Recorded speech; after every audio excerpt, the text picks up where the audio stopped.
Baik, kembali lagi dengan saya Madi Puja Astawa. Pada kesempatan kali ini saya akan mempresentasikan tentang materi pendidikan inklusi, di mana materinya sendiri merupakan konsep keberagaman peserta didik.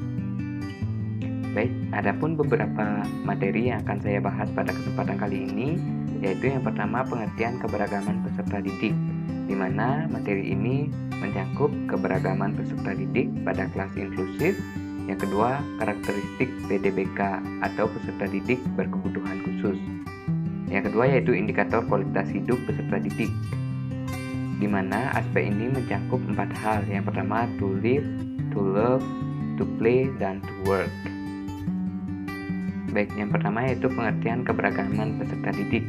Keberagaman peserta didik di kelas inklusif memiliki karakteristik tersendiri, baik pada peserta didik reguler maupun pada peserta didik berkebutuhan khusus atau dapat juga disebut dengan PDBK.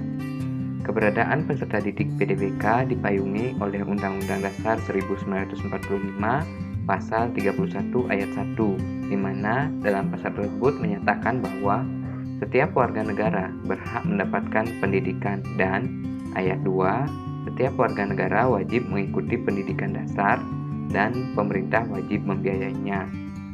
Dengan demikian, peserta didik dalam kelas walaupun berbeda keyakinan, fisik, gender, latar belakang keluarga, harapan, kemampuan, kelebihan peserta didik memiliki hak dasar yang sama, yaitu untuk belajar.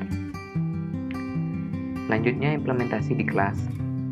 Dalam implementasinya sendiri, guru secara perlahan dan pasti memberikan penanaman sikap simpati dan empati kepada peserta didik reguler bahwa dalam masyarakat itu memiliki karakteristik keragaman bentuk, keyakinan sosial dan karakter peserta didik berkebutuhan khusus. Dengan demikian, dapat menciptakan suasana kebersamaan dalam berbagai aktivitas agar seluruh peserta didik membaur dan saling berinteraksi, sehingga akan tampak mereka bersosialisasi dan saling tolong-menolong antar sesama mereka. Yang kedua yaitu peran guru. Peran guru sangat penting dalam memberikan wawasan kepada peserta didik bahwa masyarakat majemuk tradisional perlu mempertimbangkan adanya pluralitas horizontal, atau dapat juga disebut adanya perbedaan etnik, sub-sub etnik, dan pluralitas vertikal, di mana ini berarti adanya pelapisan-pelapisan sosial. Penanaman istilah peserta didik sendiri kepada siswa di sekolah dewasa ini sudah sangat tepat, mengingat cara pandang ini lebih positif dibandingkan dengan istilah murid atau siswa. Hal ini dikarenakan kata peserta didik dapat mengakomodasikan keberagaman peserta didik dalam melihat kebutuhannya, tanpa membedakan antara peserta didik satu dengan peserta didik lainnya. Materi yang kedua yaitu indikator kualitas hidup, di mana dalam materi ini terdapat 4 indikator kualitas hidup. Yang pertama yaitu to live.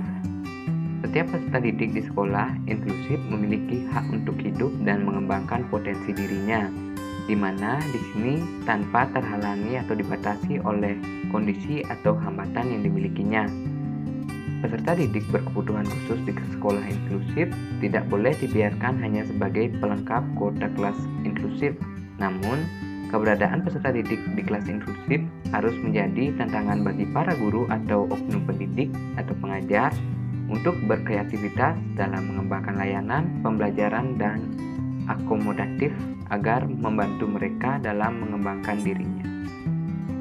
Yang kedua yaitu to love, di mana ini berarti setiap peserta didik di sekolah inklusif harus merasa terlindungi, mengikuti kegiatan pembelajaran dan aktivitas sekolah lainnya secara nyaman dan ramah, serta tidak dibiarkan mendapat perilaku yang tidak menyenangkan seperti dibully oleh peserta didik lainnya. Bahkan, guru harus mengembangkan sikap saling menyayangi, mencintai sebagai sesama warga sekolah.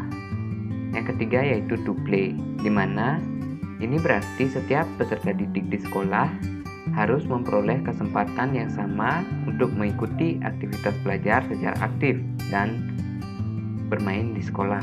seperti dalam diskusi kelompok, kegiatan ekstrakurikuler, maupun kegiatan lainnya yang berlangsung pada sekolah tersebut. Yang keempat yaitu to work. Ini dimaksudkan di mana setiap peserta didik di sekolah inklusif memperoleh hak yang sama untuk mengembangkan dirinya dalam upaya pengembangan potensi diri untuk mempersiapkan diri mereka sendiri dalam dunia kerja yang akan mereka hadapi. Peserta didik berkebutuhan khusus tidak boleh dihadirkan di kelas hanya sebagai pelengkap saja, akan tetapi harus diberikan layanan pendidikan yang mampu mengakomodasi atau memfasilitasi mereka untuk mengembangkan segala potensi yang dimilikinya tanpa memandang adanya keterbatasan fisik maupun hal lain yang ada di dalam diri mereka itu sendiri.